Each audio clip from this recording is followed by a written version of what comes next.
By night, on my bed, I saw him whom my soul loveth. I sought him, but I found him not to I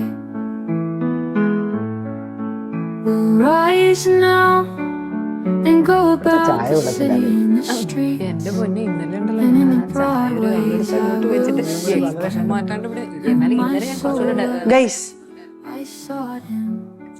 ഞാനൊരു കാര്യം കണ്ടുപിടിച്ച് ഞാനൊന്ന് പറയട്ടെ. അതായത് ഇതിലിങ്ങനെ പറഞ്ഞേക്കുവാണ്, പ്രാർത്ഥനയെ കുറിച്ച് വിശുദ്ധ അൽഫോൺസ് ലിഗോരി പറയുവാണ്, പ്രാർത്ഥിക്കുന്നവർ തീർച്ചയായും രക്ഷിക്കപ്പെടും, പ്രാർത്ഥിക്കാത്തവൻ തീർച്ചയായും ശിക്ഷിക്കപ്പെടും. ആ ശിക്ഷയുടെ ഭാഗം നമുക്ക് ഒഴിവാക്കി ഈ പ്രാർത്ഥിക്കുന്നവർ തീർച്ചയായും രക്ഷിക്കപ്പെടും എന്നുള്ളൊരു കാര്യം ഞാൻ ഓർക്കുമായിരുന്നു. നമ്മളിപ്പോൾ കുറച്ച് നാളായിട്ട് ഈ ചർച്ച ചെയ്യുന്നത് ഫുള്ള് എന്താണ് IVF-നെ കുറിച്ചിട്ടും അല്ലെങ്കിൽ ഇപ്പോഴത്തെ മാധ്യമത്തിൽ നമ്മൾ അഭിമുഖീകരിക്കുന്ന പ്രശ്നങ്ങള് അല്ലെങ്കിൽ അതെ പക്ഷെ ഇവിടെ ഈ വിശുദ്ധൻ പറഞ്ഞു വെക്കുന്ന ഒരു കാര്യം എനിക്ക് ഭയങ്കര ഇഷ്ടമുള്ള വിശുദ്ധനാണ്. പറയുന്നതാണ്, പ്രാർത്ഥിക്കുന്നവർ തീർച്ചയായും രക്ഷിക്കപ്പെടും. അപ്പൊ നമ്മളിങ്ങനെ നമ്മുടേതായിട്ടുള്ള രീതിയിൽ കുറെ പരിഹാരങ്ങളൊക്കെ കണ്ടുപിടിക്കാൻ നോക്കുന്നു. നമ്മുടേതായിട്ടുള്ള കാഴ്ചപ്പാടുകളോടൊക്കെ ഭയങ്കര എന്താ പറയുന്നത്, ഒരു സെൽഫിഷ്നെസ്സും ഒരു സെൽഫ് സെന്റേർഡ്നെസ്സും ഒക്കെ അല്ലെ. നമ്മൾ കുറെ കാര്യങ്ങൾ എനിക്ക് തോന്നുന്നു നമ്മൾ പിന്നെ പോൺ, മാസ്റ്റർബേഷൻ, പിള്ളേരുടെ ഇടയിലുള്ള അത് ഇത് എന്നൊക്കെ പറഞ്ഞ് പ്രശ്നകലുഷിതമായ അതിൻ്റെ ഇടയിൽ ഒരു ആശ്വാസം, പ്രാർത്ഥിക്കുമ്പോൾ രക്ഷിക്കപ്പെടും. ഓക്കെ, അപ്പൊ ഞാനിത് നമ്മൾ CCC ആണ്. അപ്പൊ ഇതിനകത്ത് നോക്കിയപ്പം വളരെ രസകരമായിട്ടുള്ള ഡെഫിനിഷനാണ്. മനസ്സ് ദൈവത്തിങ്കിലേക്ക് ഉയർത്തുന്നതാണ് പ്രാർത്ഥന. ഓക്കെ, നമ്മുടെ മനസ്സിലെ പ്രാർത്ഥന എന്ന് പറയുമ്പോൾ കുറെ പ്രാർത്ഥനകൾ ചൊല്ലണം അങ്ങനെയൊക്കെയാണെന്നുണ്ടെങ്കിൽ അതിൻ്റെയൊക്കെ അപ്പുറത്തേക്ക് വളരെ സ്വീറ്റ് ആയിട്ട് മനസ്സ് ദൈവത്തിങ്കിലേക്കൊക്കെ ഒന്ന് ഉയർത്തുന്ന ഒരു കാര്യം. അപ്പൊ ഞാൻ ആലോചിച്ചേ, നമ്മൾ ശരിക്കും നമ്മൾ ഈ പ്രാർത്ഥിക്കാൻ പഠിക്കുന്നത് അല്ലെങ്കിൽ കാണുന്നതൊക്കെ ആദ്യമായിട്ട് എവിടെയായിരിക്കും?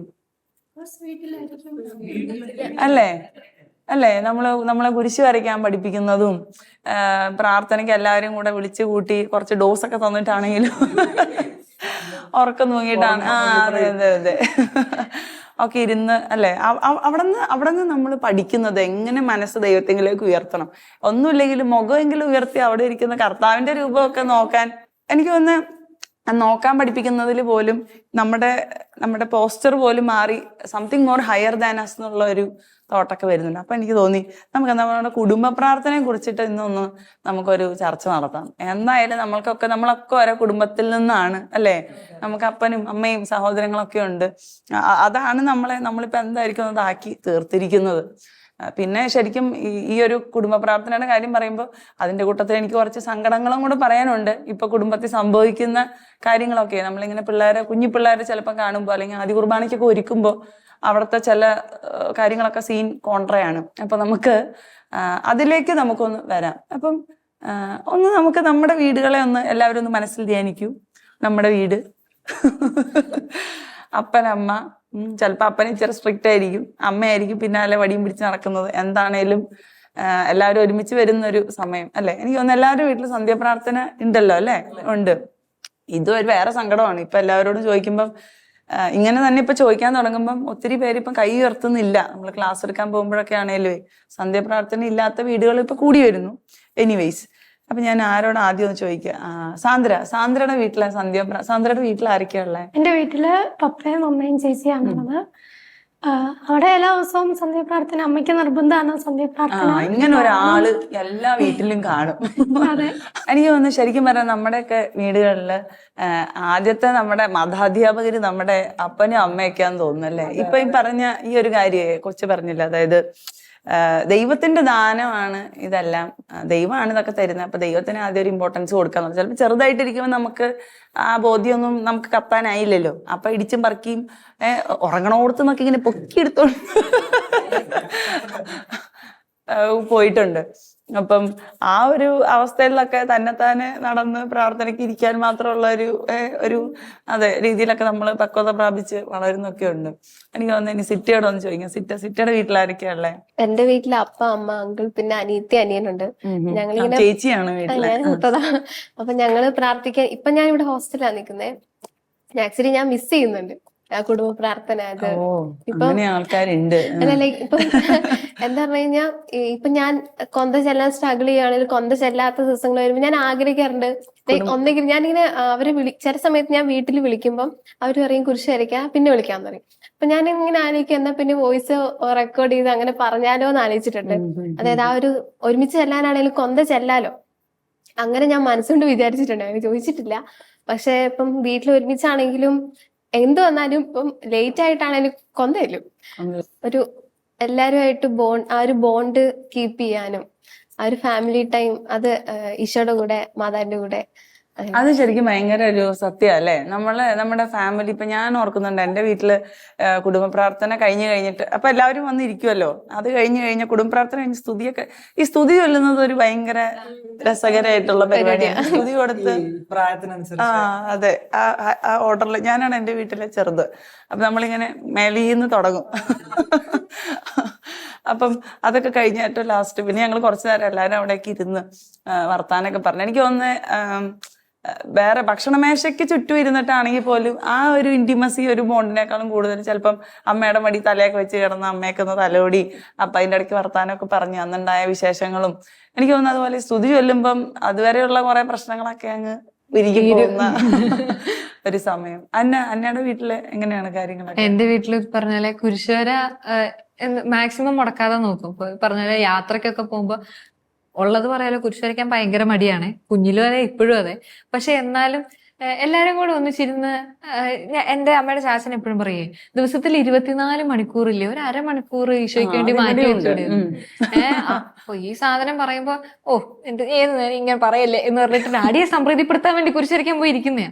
പക്ഷെ ചെന്നിരുന്ന് കർത്താനുമാലയൊക്കെ കഴിഞ്ഞ് പതുക്കെ ജപമാലയൊക്കെ ചൊല്ലിക്കൊണ്ടിരിക്കുമ്പോ ഭയങ്കര രസമാണ്. നമ്മളിടയ്ക്ക് ഒരു പോയിന്റിൽ നമ്മള് എല്ലാരെയും ഇങ്ങനെ വീക്ഷിക്കാൻ തുടങ്ങുന്ന ഒരു സമയം വരും.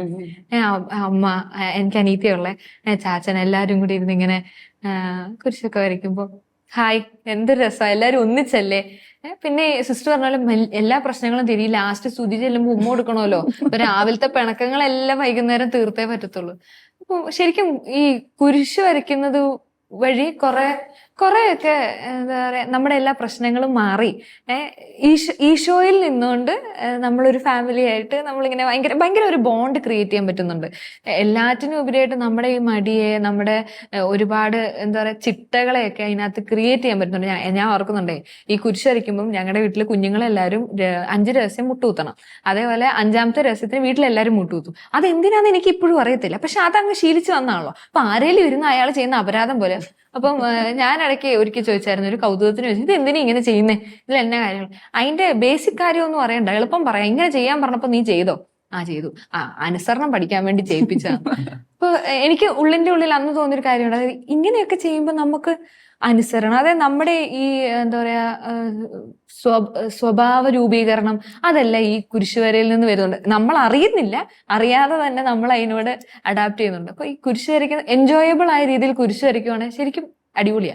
ഉറക്കം വരും, ചില സമയത്ത് നന്മ നിറഞ്ഞ പറയ്ക്ക് പരിശുദ്ധ പറയുമ്പോ ചെല്ലും, ചിലപ്പോ രഹസ്യമേ തെറ്റിപ്പോവും. അതൊക്കെ ഉണ്ടെങ്കിലും പക്ഷെ നല്ല രസമുള്ള പരിപാടിയാ കുരിശ് വര. ഞാനിത് പറഞ്ഞപ്പോ ഓർക്കായിരുന്നേ, ഒരു സിസ്റ്റർ പറഞ്ഞതാ. അപ്പം ഈ വീട്ടില് കുട്ടികളുണ്ടെങ്കിൽ കുടുംബ പ്രാർത്ഥന എപ്പോഴും ഒരു ജഗപുകയാണല്ലോ. അതായത് അപ്പനും അമ്മയ്ക്കും ഇവനെ പിടിച്ചിരുത്തണോ അവളെ പിടിച്ചിരുത്തണോ, 2-3 കുട്ടികളുണ്ടെങ്കിൽ ഇവനെ പറയും വേണ്ട. അപ്പം സിസ്റ്ററിന്റെ അടുത്ത് ഇതേ പ്രശ്നമായിട്ട് ഒരു അപ്പനും അമ്മയും വന്നു. സിസ്റ്ററെ കുടുംബ പ്രാർത്ഥനയ്ക്കൊന്നും ഇരിക്കാൻ പറ്റുന്നില്ല, ഈ കൊച്ചിനെ നോക്കി അതിനെ വഴക്ക് പറഞ്ഞു, അങ്ങനെയൊക്കെ. അപ്പൊ ഇവന് ഫുള്ള് നടപ്പാണ് ഇവന്റെ പരിപാടി. അപ്പൊ സിസ്റ്റർ ഒരു പുതിയ ഐഡിയ, അതായത് അപ്പൻ മാതാവിന്റെ സ്റ്റാച്ചു പിടിച്ച് നടക്കുന്നു, കൊച്ചിന്റെ കയ്യിൽ തിരിയോ അങ്ങനെ എന്തെങ്കിലും കൊടുക്കുന്നു. അങ്ങനെ ഇവര് ഒരു ജാഥ പോലെയാണ് ഇവൻ എന്തായാലും നടപ്പാണല്ലോ. അപ്പൊ ഇപ്പൊ ഇവരുടെ ജപമാല എന്ന് പറയുന്നത് നമ്മൾ ഈ കൊന്തറാലിയൊക്കെ പോലെയാണ്, വീടിന്റെ ഉള്ളിൽ ഇങ്ങനെ തിരിയൊക്കെ പിടിച്ച്. അല്ലെങ്കിൽ അപ്പം ഇതിപ്പം വീട്ടുകാർ മൊത്തം ഭയങ്കര ലൈവ് ആൻഡ് ആക്റ്റീവായിട്ട് കുടുംബ പ്രാർത്ഥന കൂടിക്കൊണ്ടിരിക്കുക.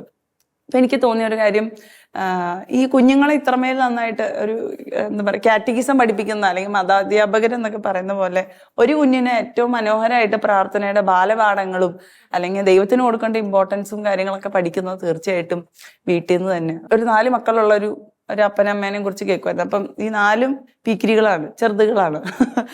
മൂത്തയാൾക്ക് 7 വയസ്സ്, പിന്നത്തെ ആൾ 5, പിന്നത്തെ ആൾ 2, 1. അപ്പം അവര് ഇങ്ങനെ അവരോട് ചോദിക്കുവാണ്, നിങ്ങൾക്ക് നിങ്ങളുടെ കുടുംബ പ്രാർത്ഥന നിങ്ങൾ ശ്രദ്ധിക്കാൻ പറ്റുന്നത്. അപ്പൊ അപ്പം പറയുവാണ്, എനിക്ക് ഒരു രഹസ്യവും പോലും എനിക്ക് മര്യാദയ്ക്ക് ധ്യാനിക്കാനൊന്നും പറ്റാറില്ല.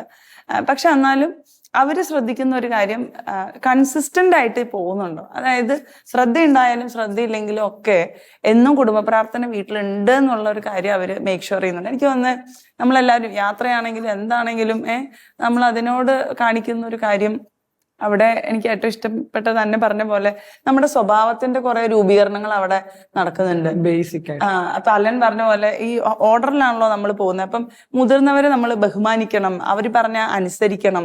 അല്ലെങ്കിൽ ഈ പ്രാർത്ഥനകൾ ഒരുപോലെ ചൊല്ലാനൊക്കെ നമ്മൾ പഠിക്കുന്നത് അവിടെ നിന്നാണല്ലോ. എല്ലാവരും ഒരുപോലെ, അല്ലെങ്കിൽ ചിലര് അപ്പം അതേസമയം പ്രായം ഒരാൾ വീട്ടിലുണ്ടെങ്കിൽ അവരിങ്ങനെ നിർത്തി വരുമ്പോഴത്തേനും ചിലപ്പോൾ നമ്മുടെയൊക്കെ ചൊല്ലി കഴിഞ്ഞിട്ടുണ്ടാവും. അപ്പൊ ഇവരൊക്കെ ഉൾക്കൊള്ളിച്ചുകൊണ്ടുള്ള ഒരു യാത്രയാണല്ലോ അപ്പനും അമ്മയും മക്കളും. പിന്നെ എനിക്ക് തോന്നിയിട്ടുണ്ട് ചിലപ്പം ഇപ്പോഴൊക്കെ ഉണ്ടോന്ന് എനിക്ക് അറിയത്തില്ല, എന്നാലും ഞങ്ങളുടെയൊക്കെ സമയത്ത് ഒരു പായയൊക്കെ എടുത്ത് വിരിച്ച് പിന്നെ എല്ലാവരും ആ പായയുടെ ഉള്ളിൽ ആ പായയിലെല്ലാവരും കൂടി ഇരുന്ന് ചൊല്ലുന്നതും. അപ്പൊ അവിടെ തന്നെ ഒരു ഷെയറിങ്ങും ഒരു കെയറിങ്ങും, ഇടയ്ക്കൊരു തള്ളും, ഇടയ്ക്കൊരു ഉന്തും, ഇടയ്ക്കൊരു പിച്ചും. പിന്നെ അവൻ മുട്ടുകുത്തുന്നില്ലെങ്കിൽ നമ്മള് നോക്കും, അമ്മ ഏതാ ഇവൻ ഇന്ന് ഉത്തുകൂട്ടിയിട്ടില്ല. ഞാൻ 5-ാമത്തെ രഹസ്യം വരെ ചിലപ്പം തീക്ഷ്ണത മൂത്ത 5-ാമത്തെ രഹസ്യത്തിൽ കൈവിരിച്ച് പിടിക്കുന്നു. ഞാൻ ഓർക്കുന്നുണ്ട്, ഞാൻ ചെറുതായിട്ടിരിക്കുമ്പോ ഈ ഒച്ച കൂടി ഭയങ്കര പ്രാർത്ഥിക്കുമ്പോൾ ഭയങ്കര പ്രോത്സാഹന വീട്ടിൽ. അപ്പൊ അപ്പുറത്തെ വീട്ടിൽ ആന്റിയോട് പോയി ചോദിച്ചു പിറ്റേ ദിവസം, ആന്റി എന്റെ പ്രാർത്ഥന അപ്പം അമ്മ ഞങ്ങൾക്ക് സമ്മാനമൊക്കെ തരുമായിരുന്നു, ഇങ്ങനെ ഇത്രയും മുട്ടുകുത്തുന്നവർക്ക് അങ്ങനെയൊക്കെ. അപ്പം ഈ മാതാപിതാക്കൾ ഇതിനെ പ്രോത്സാഹിപ്പിക്കുന്നതും കൂടെ അനുസരിച്ചിരിക്കുവേ കുടുംബ പ്രാർത്ഥനയുടെ ഒരു മനോഹാരിത. എനിക്ക് തോന്നുന്നു ഇനി നമുക്ക് ആരെ പിടിക്കാം, നമ്മുടെ കോളിനെ ഒന്ന് പിടിക്കാം അല്ലെ. കോളിൻ, നിന്റെ വീട്ടിൽ ആരൊക്കെയുള്ള, എങ്ങനെയാണ് നിങ്ങളുടെ കുടുംബ പ്രാർത്ഥന? എന്റെ വീട്ടില് വല്യപ്പൻ, വല്യമ്മ, അപ്പനമ്മ, പിന്നെ എനിക്കൊരു അനിയനും. അതെ അല്ലെ, ഗ്രാൻഡ് പാരന്റ്സ് ഒക്കെ ഉണ്ട് വീട്ടില്. അതൊരു ഭയങ്കര സംഭവം അല്ലേ. അതെ അതെ. അപ്പം പപ്പയും മമ്മിയാണ് ഗ്രാൻഡ് പാരന്റ്സ് ആണ് പൊതുവെ ഇതിനൊരു ഇനീഷ്യേറ്റീവ് എടുക്കുന്നത്. ഒരു 8:25-30 ആ ടൈമിലാണ് ഞങ്ങൾ കുരിശടിക്കുന്നത്. അപ്പൊ ഞാൻ പൊതുവെ എന്റെ റൂമിലായിരിക്കും. അപ്പം ഫസ്റ്റ് ഫ്ലോർ ആണ് എന്റെ റൂം. അപ്പൊ താഴേന്ന് വിളി വരും, ഇങ്ങനെ ഒരു വിളി വരും. അതിൽ കേട്ടില്ലെങ്കിൽ അനിയനെ വിടും. അനിയൻ പിന്നെ വന്ന് ഡോറി മുട്ടി വിളിച്ച് കൊണ്ട് കുരിശ്, അങ്ങനെയാണ് വീട്ടിലത്തേത്. അപ്പം എന്നെ സംബന്ധിച്ചിപ്പം കൂടുതൽ പ്രാർത്ഥന പഠിച്ചത് ഈ ഒരു വീട്ടിൽ നിന്നാണ്. കാരണം വീട്ടുകാരിങ്ങനെ ചെല്ലുന്ന കേട്ട് നമ്മള് കേട്ട് പഠിക്കുന്നത്, അത് നമുക്ക് പെട്ടെന്ന് മറന്നും പോകത്തില്ല. അങ്ങനത്തെ ഒരു കാര്യമുണ്ട്. എനിക്ക് തോന്നുന്നത് ഈ കസിൻസ് ഒക്കെ വരുമ്പോൾ ഉള്ളൊരു പ്രാർത്ഥന അത് രസമാണ്. എനിക്ക് തോന്നുന്നു നമ്മള് പന്നെ പറഞ്ഞ പോലെ നമ്മുടെ കുടുംബത്തിലുള്ളവരെ നമ്മൾ ഇത്രയും കീൻലി ഒബ്സർവ് ചെയ്യുന്ന ഇവരൊക്കെ എങ്ങനെയാണ്, അല്ലെങ്കിൽ ഇപ്പം അത് ഇത്രയും കൂലങ്കഷമായിട്ട് അവരെ നോക്കുന്ന ഒരു സമയം ചിലപ്പം വേറെ കാണുകയല്ല. അല്ലെങ്കിൽ നമ്മളെല്ലാവരും ഓരോ മുറികളിലായിരിക്കും. പിള്ളേരാണെങ്കിൽ ചിലപ്പോൾ കളിക്കുമായിരിക്കും, കുറച്ച് പേര് പഠിക്കുന്നു, അപ്പൻ എന്തെങ്കിലും പറമ്പിൽ ചെയ്യുന്നു, അമ്മ കിച്ചണില്. പക്ഷെ എല്ലാവരും ഒരുമിച്ച് വരുന്ന ഒരു വേദി അത് ഈ കുടുംബ പ്രാർത്ഥനയാണല്ലോ. പിന്നെ അതുപോലെ എനിക്ക് ഇവര് ഇത്രയും പേര് ഒരുമിച്ചിരിക്കുന്ന കണ്ടപ്പോ ഞാൻ ഓർക്കുമായിരുന്നു, ഞങ്ങൾ ഈ ഞങ്ങളുടെ തൃശ്ശൂർ സൈഡിൽ അമ്മാമ്മ എന്നാ പറയുന്നത് കേട്ടോ, വല്യമ്മച്ചീനെ. അപ്പൊ അവിടെ അമ്മാമ്മയുടെ വീട്ടിൽ പോയി കഴിയുമ്പോ, അമ്മ വീട്ടിൽ പോകുമ്പം ഈ തിരി ഊതാനുള്ളൊരു മത്സരമുണ്ട്. അത് അവിടെ ഉണ്ടോ? പാട്ട് കഴിയാൻ അങ്ങോട്ട് നോക്കി നിൽക്കും, പിന്നെ ഓടിച്ചാടിപ്പോയി തിരിയൊക്കെ ഊതി. പിന്നെ ഞങ്ങളുടെ അമ്മ വീട്ടിൽ പോകുമ്പോ അവിടെ പ്രാർത്ഥന കഴിഞ്ഞാലാണ് ചോറ് കിട്ടുന്നത്. അപ്പൊ അതുകൊണ്ട് അങ്ങനെയൊക്കെ ഉണ്ടോ ഇപ്പോഴും? ഒരുപാട് വീടുകൾ ആ ഒരു നല്ല പാരമ്പര്യം ഇപ്പോഴും തുടരുന്നുണ്ട് കേട്ടോ. അതായത് പ്രാർത്ഥന കഴിഞ്ഞിട്ടാണ് ചോറ് ഉള്ളൂ, അതൊരു കണ്ടീഷനായിട്ട് അങ്ങോട്ട് വെച്ചേക്കുക. പിന്നെന്താണ്, അല്ല നിന്റെ വീട്ടിൽ എങ്ങനെയാണ് കുടുംബ പ്രാർത്ഥന? സ്വാഭാവികമായിട്ട് ഒരു 8 മണി 8:30 ആകുമ്പോ പ്രാർത്ഥിക്കായിരിക്കും. അമ്മച്ചി ഉണ്ട്, അമ്മയുടെ അമ്മ. അമ്മച്ചി മുൻകൈ എടുക്കാം.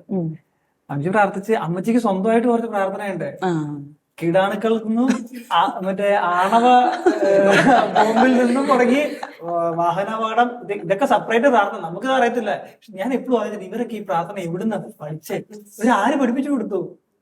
മറ്റേ മഴയിൽ നിന്ന്, കൊടുങ്കാറ്റിൽ നിന്ന് ആ ഒരു പോർഷനില്ലേ അത് വരുന്നു. ഇപ്പം AK-47 വരെ ഉണ്ട് അമ്മച്ചിയുടെ പ്രാർത്ഥനയില്. ഇന്നൊക്കെ രക്ഷ കിട്ടും. അതാണ് ഈ ഇത് പറഞ്ഞപ്പോൾ ഓർത്തെ, ഈ സഹോദരങ്ങളൊക്കെ ആയിട്ടുള്ള ഒരു ബോണ്ടിങ് വരും. നമ്മുടെ ഇപ്പൊ ഈ ഒരു ലൈഫ് സ്റ്റൈലില് നമ്മളെല്ലാരും വേറെ വേറെ ജോബും സെക്ഷനൊക്കെ ആയിട്ട് നടക്കുവാണല്ലോ.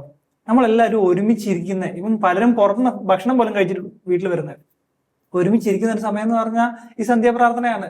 കാരണം എന്റെ ഫാമിലിയിൽ ഞങ്ങൾ എല്ലാവരും ഏറ്റവും കൂടുതൽ ഒരുമിച്ചിരിക്കുന്ന ടൈം എന്ന് പറഞ്ഞാൽ സന്ധ്യാപ്രാർത്ഥനയാണ്. ഇപ്പൊ ചേട്ടായിക്ക് ഒരു വാവയുണ്ട്. ഇപ്പൊ ഈ അടുത്തിടെയായിട്ട് അവൻ മുട്ടിലഴയുന്നേ ഉള്ളൂ. അവനിപ്പോ മുട്ടിലഴിഞ്ഞിട്ട് ഈ മുമ്പിൽ പോയിരിക്കുക. എന്നിട്ട് മുമ്പിൽ പോയിട്ട് ഇവരൊക്കെ എന്നാ ഈ ചെയ്യുന്നേ, എന്നെ എണീറ്റ് വെക്കുന്നു, മുട്ട കുത്തുന്നു, പ്രാർത്ഥിക്കുന്നു, പാട്ടൊക്കെ പാടുന്നു. ഇവനൊരു പിടുത്തവും കിട്ടുന്നില്ല. കുറച്ച് നോക്കുമ്പോ അവനും ഇവിടെ വന്ന് നിൽക്കാൻ തുടങ്ങി, പ്രാർത്ഥിക്കുന്നുണ്ട്. അവൻ അനുകരിക്കും. നമ്മള് പ്രാർത്ഥനയെ അവനും അത് പഠിക്കുന്നുണ്ടെന്നുള്ളതാണ്. എത്ര ചെറുപ്പത്തിലെ ഉള്ള പാഠങ്ങള് കുട്ടികൾ നേടിയെടുക്കുന്ന ഒരു കാര്യം പറഞ്ഞ ഈ കുടുംബ പ്രാർത്ഥനയിലൂടെ ഡിസിപ്ലിൻ ആണെങ്കിലും അല്ലെങ്കിൽ നല്ല ജീവിത രീതിയിലാണെങ്കിലും സ്വഭാവ ശൈലിയിലാണെങ്കിലും വളർത്തിയെടുക്കാൻ ഈ കുടുംബ പ്രാർത്ഥനയ്ക്കുള്ള ഒരു കഴിവ് ശരിക്കും. പിന്നെ അതുപോലെ എനിക്ക് തോന്നുന്നു നമ്മൾ കുറച്ചു നേരം ഇങ്ങനെ അടങ്ങി ഒതുങ്ങി ഇരിക്കാനൊക്കെ പഠിക്കുന്ന ഒരു സമയമല്ലേ. അല്ലെങ്കിൽ നമ്മളെപ്പോഴും ചില പിള്ളേർ ഇങ്ങനെ ഈ പിരിപിരി എന്ന് പറഞ്ഞ് ഭയങ്കര ഡിസ്ട്രാക്റ്റഡ് ആയിട്ട് നടക്കുന്ന. നിനക്ക് ഈ അടുത്ത് ഒരു അനുഭവം ഉണ്ടായിരുന്നില്ല, എന്നോട് പറഞ്ഞായിരുന്നേ ഒരു നല്ലൊരു കഥ. ഞാനത് നിന്നോണ്ട് പറയാം, എന്നാലേ അതിനൊരു ഉഷാർ കിട്ടത്തുള്ളൂ. എന്റെ അമ്മ, ഞാൻ 2ാം ക്ലാസ്സിലാണ് പഠിപ്പിക്കുന്നത്. ഞാൻ പണ്ട് വിചാരിച്ചിരുന്ന വലിയ ക്ലാസ്സിൽ പഠിപ്പിക്കാനാ പാടുന്ന, പക്ഷെ സത്യം പറയട്ടെ കുഞ്ഞു ക്ലാസ്സിൽ പഠിപ്പിക്കാനാ. എന്റെ ക്ലാസ്സിൽ ഒരു കൊച്ചുണ്ട്, അവന് എല്ലായ്പ്പോഴും പിപ്പിരിയാ. ഇവന് എന്നെ കുഴപ്പം തിരിയല്ല.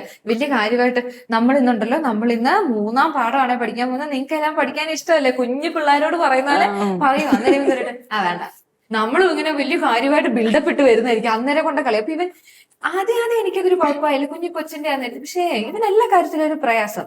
ഞാൻ ഇവന്റെ അമ്മയോടൊക്കെ ഇങ്ങനെ വർത്താനം പറഞ്ഞു നോക്കി. അതിന് അവന്റെ അമ്മ പറഞ്ഞു, അവൻ ഇവിടെ മാത്രമല്ല ടീച്ചറെ, അവൻ സ്കൂളിലൊക്കെ ഇങ്ങനെയാന്ന് പറഞ്ഞു. അപ്പോൾ എനിക്കിത് ഭയങ്കര പ്രയാസം. ഇപ്പൊ ഞാൻ എന്റെ കൂടെയുള്ള സീനിയർ ടീച്ചർമാരോടൊക്കെ ഞാൻ ഇങ്ങനെ ഒരു കൊച്ചുണ്ട്, ഞാൻ ഒരിക്കലും അവനോട് പറഞ്ഞേ, എടാ ഈശോയോട് പ്രാർത്ഥിക്കണം എന്ന് പറഞ്ഞപ്പോൾ പറഞ്ഞു, എന്തിനാ ഈശോയോട് പ്രാർത്ഥിക്കുന്നേ, ഈശോയോട് പ്രാർത്ഥിച്ചിട്ട് കിട്ടുമോ? അതായത് ഇവന്റെ ഒരു പ്രായത്തിന് പറ്റാത്ത രീതിയിലുള്ള കുറെ സംശയങ്ങൾ, ചോദ്യങ്ങളൊക്കെ. അപ്പൊ ഇതെല്ലാം വന്നപ്പം എനിക്ക് ഭയങ്കര സങ്കടം. ഇപ്പൊ ഞാൻ ഈ ടീച്ചറോട് ഇങ്ങനെ ചോദിച്ച കാര്യങ്ങളൊക്കെ പറഞ്ഞപ്പോൾ ടീച്ചർ എന്നോട് പറഞ്ഞു, ഒരു കാര്യം ചെയ്യും, നീ അവൻ വീട്ടിൽ സന്ധ്യപ്രാർത്ഥന ചെല്ലുന്നുണ്ടോ എന്ന് ചോദിക്കാൻ പറഞ്ഞു. അങ്ങനെ ഞാന് ഒരു ദിവസം ഇവനെന്നെ ഭയങ്കര ഇഷ്ടമാണ്. ഇവൻ ഓരോ ചോദ്യം, ഞാനൊരു ചോദ്യം ചോദിച്ചിട്ട് ഉത്തരം പറഞ്ഞു കഴിഞ്ഞാൽ ഇവന് ഞാനൊരു മിഠായി കൊടുക്കും. അപ്പൊ ഈ മിഠായിയുടെ മുകളിൽ എന്നെ ഭയങ്കര കാര്യമാണ്, മിഠായി സ്നേഹിയാണേ. അന്നേരം ഞാൻ ഒരു ദിവസത്തിനോട് ചോദിച്ചാൽ, നീ വീട്ടിൽ കുരിശ് വരയ്ക്കുന്നുണ്ടോ എന്ന് ചോദിച്ചു. കുരിശ് വരയ്ക്കാൻ ഇരിക്കും, തുടക്കം ഭാഗത്തിൽ ഇരിക്കും, ഉറക്കം വന്നാൽ പോയി കിടക്കും. അപ്പൊ ലേറ്റ് ആയിട്ട് വരുന്നത്. അപ്പൊ അപ്പനും അമ്മയും വന്നു കഴിഞ്ഞാൽ അവരൊന്നിച്ച് വരയ്ക്കുമ്പോൾ ഇവൻ ഉറങ്ങിയിട്ടാണെങ്കിൽ ഉറങ്ങുന്നു. അപ്പൊ ഞാൻ പറഞ്ഞു, ഇനി തൊട്ട് അത് വേണ്ട, 2ാം ക്ലാസ്സിലാണ് കർത്താവിന്റെ മാലാഖ പഠിപ്പിക്കുന്നത്. അപ്പൊ കർത്താവിന്റെ മാലാഖ പഠിപ്പിച്ച അന്നാ ഞാൻ പറഞ്ഞു, കർത്താവിന്റെ മാലാഖയൊക്കെ പഠിച്ചതല്ലേ, വീട്ടിൽ പോയിട്ട് ഇന്ന് കുരിശ് വരയ്ക്കുമ്പോൾ ഉറപ്പായിട്ട് ചെല്ലണം എന്ന് പറഞ്ഞു. അപ്പൊ ഞാൻ ഇവനെ കൂട്ടാനായിട്ട് അവന്റെ അപ്പം വന്നപ്പോ ഞാൻ പറഞ്ഞു, ചേട്ടാ ഒരു കാര്യം ചെയ്യുക, ഇന്ന് വൈകുന്നേരം എന്തായാലും ഇവനെയും കൂടെ കൂട്ടി കുരിശ് വരപ്പിക്കാൻ പറഞ്ഞു. ഒരാഴ്ച കഴിഞ്ഞ് പിറ്റത്തെ ആഴ്ച ഞായറാഴ്ച ക്ലാസ്സിൽ വന്ന് വീണ്ടും പിപ്പിരി കുറഞ്ഞു. ഞാൻ വിചാരിച്ച് ക്ഷീണമോ തളർച്ചയോ അങ്ങനെ എന്തെങ്കിലും ആയിരിക്കും. പക്ഷെ എന്നാലും നമ്മളിങ്ങനെ ഒരു കാര്യം എടുത്തോണ്ടിരിക്കുമ്പോ അതിനെ അങ്ങോട്ട് കേൾക്കാം കൂടാന്നൊക്കെ. ഇവൻ അങ്ങനെയല്ല. അന്നേരം ഞാൻ എന്നാ പറ്റിയ ഒരു മാറ്റം. അപ്പൊ ഞാൻ ഇവന്റെ പിറ്റത്തെ ആഴ്ച കൂട്ടാൻ വന്നപ്പോ ഞാൻ എന്റെ അപ്പനോട് ചോദിച്ചു, എന്നാ പറ്റി, ഇന്ന് ഭയങ്കര നല്ല കൊച്ചായിരുന്നല്ലോ അങ്ങനെ ചോദിച്ചു. എന്നിട്ട് ആണല്ലേ, സ്കൂളിലും ഇങ്ങനെ പറയുന്നുണ്ടെന്ന് പറഞ്ഞു. അപ്പൊ ഞാൻ എന്നാ ഇത് എന്തോ ഒരു സംഭവം. അപ്പൊ എന്റെ ഉള്ളിലൊരു സാധനം തോന്നി, ഇനി തൊട്ട് വൈകുന്നേരം കുരിശ് വരയ്ക്കുമ്പോഴേ സ്തുതി കൊടുക്കുന്നതിന് തൊട്ട് മുന്നേ അപ്പനും അമ്മയും മോനും ഇവര് 3 പേരും കൂടെയാണ് ജീവിക്കുന്നത്. അപ്പം ഞാൻ പറഞ്ഞു, അപ്പയും അമ്മയും കൂടെ അവന്റെ തലയെ കൈ വെച്ച് പ്രാർത്ഥിക്കാൻ പറഞ്ഞു. തലയെ കൈ വെച്ച് പ്രാർത്ഥിക്കാൻ പറഞ്ഞു. പിറ്റത്തെ ആഴ്ച വന്നിട്ട് ഇവന്റെ അമ്മ എന്നെ പേഴ്സണലി വിളിച്ച് വർത്താനം പറഞ്ഞു. ഇവർക്ക് ഒരുപാട് പ്രശ്നങ്ങളുണ്ടായിരുന്നു. ഇവന്റെ ഈ സ്വഭാവം ഇവരെ വല്ലാതെ അലറ്റിയിരുന്നു. ആള് ഒരുപാട് ബെറ്ററായി, കൂടുതൽ അമ്മയെ അപ്പനെയും സ്നേഹിക്കാൻ തുടങ്ങി. അതായത് ഇപ്പൊ നമ്മൾ കുഞ്ഞുങ്ങളോട് പറയും അമ്മയ്ക്ക് വിഷമാവെന്ന് പറഞ്ഞാൽ പോ എന്ന് പറഞ്ഞു പോകുന്ന സ്വഭാവമായി ഇവന്റെ. പക്ഷെ ഇപ്പൊ അവൻ അമ്മേനെ കെയർ ചെയ്യുന്നുണ്ട്, അപ്പേനെ കെയർ ചെയ്യുന്നുണ്ട്. ഈ അപ്പയും അമ്മയും തമ്മിൽ ഒരു ബോണ്ട് വന്നിട്ടുണ്ട്. അപ്പൊ ഇവര് എന്നോട് പറഞ്ഞു, കുരിശ് വരയ്ക്കാൻ അവനെയും കൂടെ കൂട്ടണം എന്ന് പറഞ്ഞത് ഏറ്റവും നല്ലൊരു കാര്യമായി എന്ന് പറഞ്ഞ് ഇവരെന്നോട് പറയാം. അന്നേരമാണ് സത്യം പറഞ്ഞാൽ എനിക്ക് കുരിശ് വരയ്ക്ക് ഇത്രയും പവർ ഉണ്ടോ? അതായത് നമ്മുടെ ഉള്ളില് നമുക്ക് തോന്നാത്ത ഒരു എന്തോ ഒരു ശക്തി ആ ഒരു സമയത്ത് ഈശോ നമുക്ക് തരുന്നുണ്ട്. ഇവന്റെ തലയെ കൈവച്ച് പ്രാർത്ഥിച്ചെന്ന് പറഞ്ഞല്ലോ, ആ സമയത്ത് ഇവര് 3 പേരും കൂടെ കണക്റ്റഡ് ആവുന്നു എന്നുള്ളത് അറിയാതെ പറഞ്ഞു പോയതാ സിസ്റ്റർ, ഞാൻ അറിയാതെ പറഞ്ഞു പോയതാ. പക്ഷെ ശരിക്കും അതെനിക്കൊരു ഭയങ്കര അനുഭവമായിരുന്നു. ഞാൻ സിസ്റ്ററോട് അങ്ങനെ പറയാൻ കാരണം എന്ന് വെച്ചാൽ, നമ്മൾ ശരിക്കും കുരിശ് വരയ്ക്കുന്നില്ലെങ്കിൽ കുരിശ് വരയ്ക്കാൻ പറയണം. ഒരു പരിധി വരെ വീട്ടിലെ പ്രശ്നങ്ങളല്ലേ ഈ കുരിശ് വരയ്ക്കുമ്പോൾ തീരുന്നേ. എനിക്ക് തോന്നുന്നു നമ്മൾ കുടുംബ പ്രാർത്ഥനയ്ക്ക് ഇരിക്കുമ്പോൾ ചിലരുടെ പ്രാർത്ഥനയുടെ സൗണ്ടും അല്ലെങ്കിൽ ചിന്തയും ഇരിപ്പും മട്ടൊക്കെ കാണുമ്പോൾ നമുക്കൊരു ഇപ്പൊ ഒരു സങ്കടത്തിലാണെങ്കിൽ നമുക്കത് മനസ്സിലാവുകയല്ലേ, ഇന്ന് അവന് എന്തോ ടെൻഷനുണ്ട്. അപ്പൊ അത് കഴിഞ്ഞ് കഴിയുമ്പോൾ ഒന്ന് ചോദിക്കാനും എന്നാ ഉണ്ട്, ഇന്നെന്താ പറ്റിയെന്നൊക്കെ ചിലപ്പോൾ നമ്മൾ അപ്പോഴായിരിക്കും ഒന്ന് ഇടയ്ക്കൊക്കെ നമ്മൾ കോഴിക്കോട് അടച്ചോ മറ്റേതൊക്കെ ചിന്തിക്കുന്നുണ്ടെങ്കിലും ഞാനത് പറയാൻ കാരണം ചില സിനിമകൾ ഒത്തിരി നമ്മുടെ ഈ കുടുംബ പ്രാർത്ഥനേനെ ഭയങ്കര കളിയാക്കുന്ന രീതിയിലൊക്കെ ഉണ്ട്. പക്ഷെ പിന്നെ അത് മാത്രമല്ല, ഞാൻ പറഞ്ഞില്ലേ, ഞങ്ങളിങ്ങനെ ഞങ്ങളുടെ ഒരു ക്യാരിസം ഇങ്ങനെ ഹൗസ് വിസിറ്റ് നടത്താന്നുള്ളതാണ്, കണ്ട് പ്രാർത്ഥിക്കുക എന്നുള്ളത്. അപ്പൊ അതിലൊക്കെ പോകുമ്പോൾ ഇങ്ങനെ കുഞ്ഞുങ്ങളോട് അല്ലെങ്കിൽ ചില വീട്ടിലൊക്കെ ചോദിക്കുമ്പോൾ അവർ പറയും ആ സമയമാകുമ്പം ഇപ്പൊ അങ്ങനെ പ്രാർത്ഥനയൊന്നും ഇല്ല. ആ വീട്ടിൽ എന്തെങ്കിലും ഒരു പ്രശ്നം ഉണ്ടെങ്കിൽ നമ്മൾ ആദ്യം ചോദിക്കുന്ന ഒരു ചോദ്യമാണ് കുടുംബ പ്രാർത്ഥന ഉണ്ടോന്നുള്ളത്. അപ്പം ഈ കൊറോണയ്ക്ക് ശേഷവും ഒന്നെങ്കിൽ മക്കൾക്ക് ഓൺലൈൻ ക്ലാസ്, അല്ലെങ്കിൽ ഇപ്പം എനിക്കൊരു ഓൺലൈൻ മീറ്റിംഗ് ഉണ്ട്, ഒരാൾ ഫോണിൽ നോക്കി സീരിയൽ കണ്ടുകൊണ്ടിരിക്കുന്നു, അല്ലെ, ഇപ്പൊ നമുക്ക് സീരിയൽ ടി വിയിൽ മിസ്സായാലും പിന്നെ ഇതിൽ നിന്ന് എപ്പിസോഡ് എടുത്ത് നമുക്ക് കാണാമല്ലോ. അങ്ങനെ ഇതിങ്ങനെ കണ്ട് രാത്രി 12 മണി ആയാലും ഒരു കുഴപ്പമില്ല. ഞാൻ ഓർക്കുന്നില്ല, ഒരു വീട്ടിൽ പോയപ്പം അവിടെ ഭയങ്കര നിസ്സഹായാവസ്ഥയിൽ നിൽക്കുന്നത് അപ്പനാണ്. അതായത് കുടുംബനാഥന് ആഗ്രഹമുണ്ട് കുടുംബ പ്രാർത്ഥന വേണമെന്ന്, പക്ഷെ ഭാര്യ ഫോൺ നോക്കി ഒരു മൂലയ്ക്ക് പോയിരിക്കും. പിന്നെ ഉള്ളത് മോളാണ്. അപ്പൊ ഈ അമ്മയും മോളുംക്കും ലക്ഷ്യം ഒന്നായതുകൊണ്ട് അവര് തമ്മിൽ നല്ല കൂട്ടാണ്. കാരണം ഇവർക്ക് രണ്ടുപേർക്കും കുരിശ് വരയ്ക്കേണ്ട, ഫോൺ നോക്കിയിരിക്കണം. അപ്പൊ ഇവിടെ ഇങ്ങനെ പോസ്റ്റായിട്ട് നിൽക്കുന്ന ആള് പാവം അപ്പനാണ്. അപ്പൊ അപ്പനാണ്. അപ്പൊ നമ്മുടെ വീട്ടിൽ പൊതുവെ അമ്മമാരുടെ ഒക്കെ രോദനമാണല്ലോ ഇതൊരു. പക്ഷേ ഇത് ഈ വീട്ടിൽ അപ്പനാണ് ഹൃദയം ഭേദകമായിട്ട് ഇങ്ങനെ പറയുന്നത്, സിസ്റ്ററെ ഞങ്ങളുടെ വീട്ടിൽ കുടുംബ പ്രാർത്ഥന ഇല്ല എന്നുള്ളത്. അപ്പം അതുകൊണ്ട് തന്നെ നമ്മൾ എനിക്ക് തോന്നുന്നു ഞങ്ങൾ ആ വീടുകളിലൊക്കെ വിസിറ്റ് ചെയ്തപ്പം മറ്റു വീടുകളിലൊന്നും അല്ലാത്തൊരു ഇഷ്യൂ ആയിരുന്നു. അല്ലെങ്കിൽ ചിലപ്പം നമ്മൾ കാണുന്ന മാതാപിതാക്കള് മക്കളെ കുറിച്ചുള്ളൊരു വിഷമം പറയുന്നു, അല്ലെങ്കിൽ അങ്ങനെയൊക്കെ ആണെങ്കിൽ ഇവിടെ ഈ എന്താ പറയുന്ന ആ കുടുംബനാഥൻ ഇങ്ങനെ രണ്ടുപേരുടെയും കാര്യത്തിൽ വിഷമിച്ചിരിക്കുന്ന ഒരവസ്ഥയൊക്കെ. അപ്പം ഒരു പരിധിയെന്നല്ല, ഏകദേശം ഏറെക്കുറെ ഈ നമ്മുടെ കുടുംബ പ്രാർത്ഥനയിൽ നമ്മൾ CCCയിലും പറയുന്നുണ്ട്, നമ്മുടെ കുടുംബത്തിനെ ഒരു ഐക്യത്തിലേക്ക് കൊണ്ടുവരുന്ന ഒരു വലിയ കാര്യമാണ് നമ്മുടെ കുടുംബ പ്രാർത്ഥന. ഈ കത്തോലിക്ക സഭയുടെ മതബോധന ഗ്രന്ഥം എടുത്ത് വായിക്കുമ്പോഴും ശരിക്കും ഇതൊക്കെ പറയുന്നുണ്ട്. പ്രാർത്ഥിക്കുമ്പോൾ നമ്മളുടെ ശ്രദ്ധ കേന്ദ്രീകരിക്കപ്പെടുന്നതും നമ്മുടെ മനസ്സ് ശാന്തമാവുന്നതും നമ്മുടെ മനസ്സ് ദൈവത്തിലേക്ക് ഉയരുന്നതും. ശരിക്കും പറഞ്ഞാൽ നമ്മളെന്താ ഒരു ബാറ്ററി ഒക്കെ തീരാറായ ഒരു ഫോൺ എടുത്ത് നമ്മൾ ചാർജറിലേക്ക് കണക്ട് ചെയ്യുന്ന പോലെ അല്ലെ. ഇപ്പം നമ്മുടെ കുടുംബ പ്രാർത്ഥനയിൽ തന്നെ ഓരോന്നും എടുത്ത് നോക്കുമ്പോഴും ഓരോ സാഹചര്യത്തിനും വേണ്ടുന്ന പ്രാർത്ഥനകളല്ല. എനിക്ക് തോന്നാറുണ്ട് നമ്മുടെ മാതാപിതാക്കളൊക്കെ ഇങ്ങനെ കസ്റ്റമൈസ് ചെയ്ത് ഞങ്ങളുടെ വീടിന്റെ പണി നടക്കുന്ന സമയത്ത് കർത്താവ് ഭവനം പണിയുന്നില്ല എങ്കിൽ എന്നുള്ളൊരു സങ്കീർത്തനമൊക്കെ ഇൻട്രൊഡ്യൂസ് ചെയ്യപ്പെടുന്നു.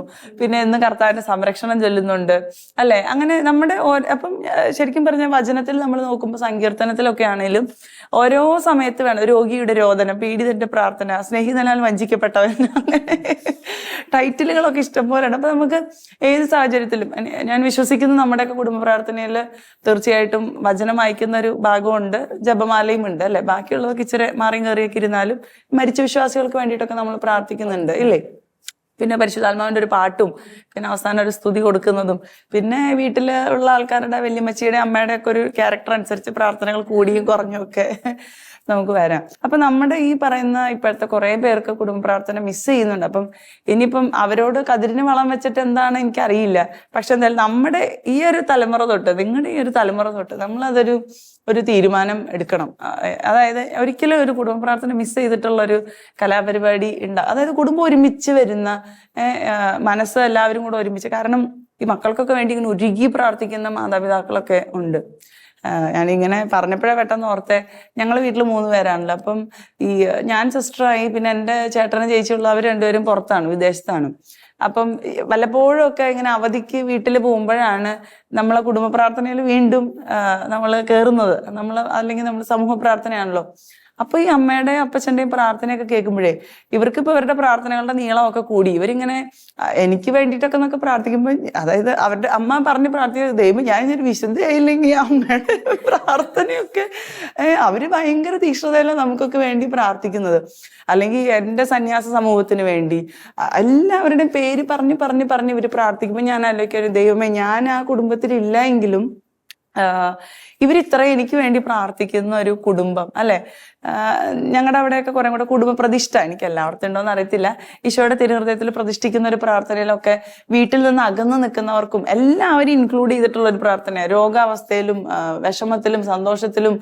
അപ്പം നീ പറഞ്ഞ പോലെ AK-47 ന്യൂക്ലിയർ ഫിഷനോ ഫ്യൂഷനോ എന്നാണോ എല്ലാം, അല്ലെ. കൊറോണയൊക്കെ വരുന്നതിന് മുൻപേ നമ്മുടെ പ്രാർത്ഥനകളിൽ അതൊക്കെ ഉണ്ട്, അല്ലെ. പകർച്ചവ്യാധികള്, വസന്തയോ, അങ്ങനെയൊക്കെ നമുക്ക് പല വാക്കുകളും മനസ്സിലായിട്ടില്ലെങ്കിലും എനിക്ക് തോന്നുന്നു ഒത്തിരി ജ്ഞാനവും വിവേകമുള്ള ആൾക്കാർ ഇതൊക്കെ പണ്ടേ മനസ്സിലാക്കി അതൊക്കെ ഇൻക്ലൂഡ് ചെയ്ത് കുടുംബ പ്രാർത്ഥനയിൽ വെച്ചിരുന്നു. പിന്നെ ഒരു വചനം പറയുന്നത് ഇങ്ങനെയാണ്, ദൈവഭക്തിയില് ദൃഢതയും തീക്ഷ്ണതയും ഇല്ലാത്തവന്റെ ഭവനം അതിവേഗം നശിക്കും എന്നുള്ളത്. അപ്പം ചില സ്ഥലത്ത് എത്ര പറഞ്ഞിട്ട് കുടുംബ പ്രാർത്ഥന ഇല്ലെങ്കിൽ നമ്മൾ ഈ വചനം എടുത്ത് അങ്ങ് പറയും.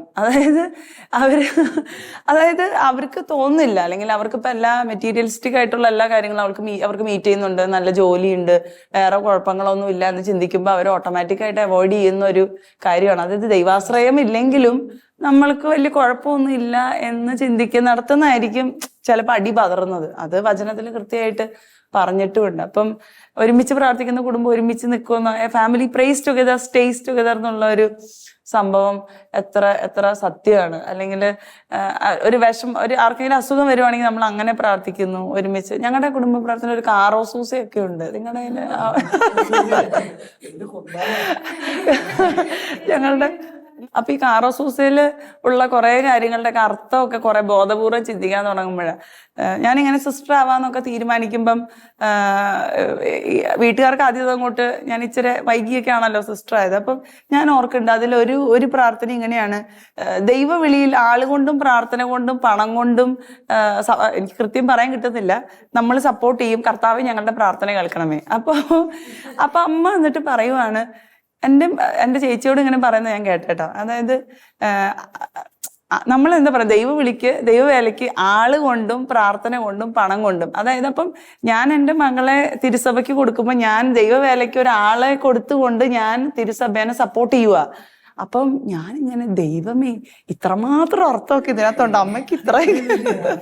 അമ്മയ്ക്ക് ഇത്രയും കാര്യങ്ങളൊക്കെ അമ്മയുടെ ഉള്ളിലുണ്ടോയെന്ന് ഞാൻ അത്ഭുതപ്പെട്ടു പോയി. അപ്പം ശരിക്കും ഓരോ കുഞ്ഞു പ്രാർത്ഥനയും നമ്മൾ കുടുംബമായിട്ട് ഇരുന്ന് ചൊല്ലുന്ന ഓരോ പ്രാർത്ഥനയ്ക്കും ഒത്തിരി അർത്ഥമുണ്ട്, ശക്തിയുണ്ട്. നമ്മുടെ മനസ്സ് മാറ്റാനും നമുക്ക് ആശ്വാസവും, അല്ലെങ്കിൽ അല്ലെ നമ്മുടെ കുടുംബം അല്ലേ ശരിക്കും നമ്മുടെ ഒരു ശക്തി എന്നൊക്കെ പറയുന്നത്. എനിക്ക് അതുപോലെ നിങ്ങളുടെയൊക്കെ കുടുംബത്തിൽ ഇങ്ങനെ ലാസ്റ്റ് തലേ കൈവച്ച് പ്രാർത്ഥിക്കുവോ അപ്പനമ്മ ഇങ്ങനെ, അങ്ങനെയൊക്കെ ഉണ്ടോ? എനിക്ക് തോന്നല്ല, പക്ഷെ അതൊരു നല്ല കാര്യം തോന്നുന്നല്ലേ. അന്നെ പറഞ്ഞ പോലെ ഞങ്ങളുടെ അതെ കുടുംബ പ്രാർത്ഥന കഴിയുമ്പോൾ അപ്പച്ചൻ ഇങ്ങനെ തലയിൽ കൈവച്ച് പ്രാർത്ഥിക്കും. അതും ഈ പറഞ്ഞ പോലെ ഒരു ഭയങ്കര ബോണ്ട് ക്രിയേറ്റ് ചെയ്യും മാതാപിതാക്കളായിട്ടും. അല്ലെങ്കിൽ മാതാപിതാക്കളുടെ അനുഗ്രഹം മക്കളുടെ ഭവനത്തെ ബലവത്താക്കും എന്നുള്ളതാണല്ലോ. അപ്പൊ ശരിക്കും ആ ഒരു പ്രാർത്ഥന അനുഗ്രഹത്തോടെയൊക്കെ പോകുമ്പോൾ പിന്നെ ഞാൻ ഓർക്കാറുണ്ട്, ഈ മക്കൾക്ക് വേണ്ടി മാതാപിതാക്കളെ പോലെ പ്രാർത്ഥിക്കുന്ന വേറെ ആരെങ്കിലും ഉണ്ടാവുമോ? അവരെ പോലെ നമുക്ക് വേണ്ടി പ്രാർത്ഥിക്കുന്ന ആരും കാണുകയില്ല. അപ്പൊ ശരിക്കും മാതാപിതാക്കൾക്ക് ആ ഒരു ഉത്തരവാദിത്വം ഉണ്ട്. അപ്പൊ അത് നമുക്ക് ഇനി മാക്സിമം പറയാൻ നോക്കാം. ഇതുപോലെയുള്ള കുടുംബ പ്രാർത്ഥനകൾ ഇനിയും നന്നായിട്ട് തന്നെ നടന്നു പോകണം. ആ ഒരു കൾച്ചർ എവിടെയെങ്കിലുമൊക്കെ അവിടെ നിന്ന് ഒരു വീഴ്ച വന്നിട്ടുണ്ടെങ്കിൽ അത് തിരിച്ചു പിടിക്കാൻ നമുക്ക് പറ്റണം. നമ്മളായിരിക്കുന്നിടത്തൊക്കെ ഇനിയിപ്പോ കാറ്റക്കിസം ടീച്ചേഴ്സ് ഉണ്ട്, ഇനി നിങ്ങളൊക്കെ ആവുമ്പോൾ ഇനി നിങ്ങൾ ഓരോ കുടുംബങ്ങളെയൊക്കെ നയിക്കുമ്പം നിങ്ങൾ വേണം ഇനി കൊടി പിടിച്ച് അതെ മുന്നിൽ നിൽക്കാനായിട്ട്. അപ്പം നമ്മുടെ പ്രശ്നങ്ങൾക്കുള്ള വലിയൊരു പരിഹാരത്തിനുള്ള മാർഗമാണ് കുടുംബ പ്രാർത്ഥന. നമ്മുടെ ഗാർഹിക സഭയാണ് ഓരോ കുടുംബങ്ങളും. അപ്പം നമ്മുടെ കുടുംബങ്ങളെയൊക്കെ നമുക്ക് ഈ സമയം ഒന്ന് ഓർക്കാം, അല്ലെ? നമുക്ക് നമ്മുടെ പ്രാർത്ഥനയിൽ ഇപ്പൊ ഈ ഒരു മിനിറ്റ് നമ്മുടെ കുടുംബങ്ങളെ ഒന്ന് ഓർത്ത് പ്രാർത്ഥിച്ചാൽ എനിക്ക് തന്നെ നമ്മൾ കുറെ പേര് ഹോസ്റ്റലിൽ നിൽക്കണവരും അവിടെ ഇവിടെയൊക്കെ നിൽക്കുന്നവരൊക്കെയാണ്. ചിലപ്പോൾ നമ്മുടെ വീട്ടിലുള്ളവർ തന്നെ ഇപ്പൊ എല്ലാവരും UK, ജർമ്മനി, ഇംഗ്ലണ്ട്, US, അതെ അബ്രോഡാണ്. അപ്പൊ നമുക്ക് അവരെയൊക്കെ ഒന്ന് ഓർത്ത് ഒരു നിമിഷം ഒന്ന് പ്രാർത്ഥിക്കാം. നല്ല ഈശോയെ, ഞങ്ങൾക്ക് നൽകിയ നല്ല കുടുംബങ്ങളെ ഓർത്ത് നന്ദി പറയുന്നു. നല്ല മാതാപിതാക്കളെ, സഹോദരങ്ങളെ നൽകിയതിനെ ഓർത്ത് നന്ദി പറയുന്നു. ചെറുപ്പം മുതൽ ഞങ്ങൾക്ക് വിശ്വാസം പകർന്നു നൽകിയ ഞങ്ങളുടെ മാതാപിതാക്കളെ ഓർത്ത് നന്ദി പറയുന്നു. ഞങ്ങള് പള്ളിയിലൊക്കെ പോകുമ്പോൾ ഞങ്ങളെ കാറ്റക്കിസം പഠിപ്പിച്ച എല്ലാ ടീച്ചേഴ്സിനെ ഓർത്ത് നന്ദി പറയുന്നു. പ്രത്യേകിച്ചും ഞങ്ങളുടെ കുടുംബത്തിൽ നിന്ന് ഞങ്ങൾക്ക് ലഭിച്ച പ്രാർത്ഥനയുടെ ശക്തിയൊക്കെയാണല്ലോ അനുഗ്രഹമായിട്ട് ഞങ്ങളിപ്പോൾ അനുഭവിക്കുന്നത്. ഞങ്ങളായിരിക്കുന്നിടങ്ങളിലൊക്കെ ഈ കുടുംബത്തെ ഓർക്കാനും കുടുംബ പ്രാർത്ഥനയെ പ്രോത്സാഹിപ്പിക്കാനും ഞങ്ങളൊക്കെ ഓരോ ജീവിതാന്തസ്സിലേക്ക്, പ്രത്യേകിച്ചും എൻ്റെ കൂടെയുള്ള എൻ്റെ പ്രിയപ്പെട്ട സഹോദരങ്ങൾ ഒരു കുടുംബജീവിതം തുടങ്ങുമ്പോൾ ഈശോയെ ആ ഒരു വിശ്വാസം കൈമാറ്റം ചെയ്യപ്പെടുന്ന ആ ഒരു ഏറ്റവും നല്ലൊരു കാര്യം കുടുംബ പ്രാർത്ഥന, അതിൽ ആഴപ്പെടാനും ഒത്തിരി സ്നേഹം അനുഭവിക്കുന്ന ദൈവത്തോട് കണക്റ്റഡായി നിൽക്കുന്ന ഒരു കുടുംബമായിട്ട് മാറാനും അനുഗ്രഹിക്കണമേ. പരിശുദ്ധ അമ്മ മാതാവേ, പ്രത്യേക അമ്മ ഞങ്ങൾക്ക് വേണ്ടി മാധ്യസ്ഥ അപേക്ഷിക്കണമേ. നമുക്ക് ഒരുമിച്ച് ചൊല്ലാം. നന്മ നിറഞ്ഞു മറിയമേ സ്വസ്തി, കർത്താവ് അങ്ങയുടെ കൂടെ സ്ത്രീകളിൽ അങ്ങ് അനുഗ്രഹിക്കപ്പെട്ടവളാകുന്നു. അങ്ങയുടെ ഉദരത്തിൻ ഫലമായ ഈശോ അനുഗ്രഹിക്കപ്പെട്ടവനാകുന്നു. പരിശുദ്ധ മറിയമ്മേ, തമ്പുരാന്റെ അമ്മേ, പാപികളായ ഞങ്ങൾക്ക് വേണ്ടി ഇപ്പോഴും ഞങ്ങളുടെ മരണസമയത്തും തമ്പുരാനോട് അപേക്ഷിച്ചു കൊള്ളണമേ. ആമേൻ. ഈശോ മിശിഹായ്ക്ക് സ്തുതിയായിരിക്കട്ടെ.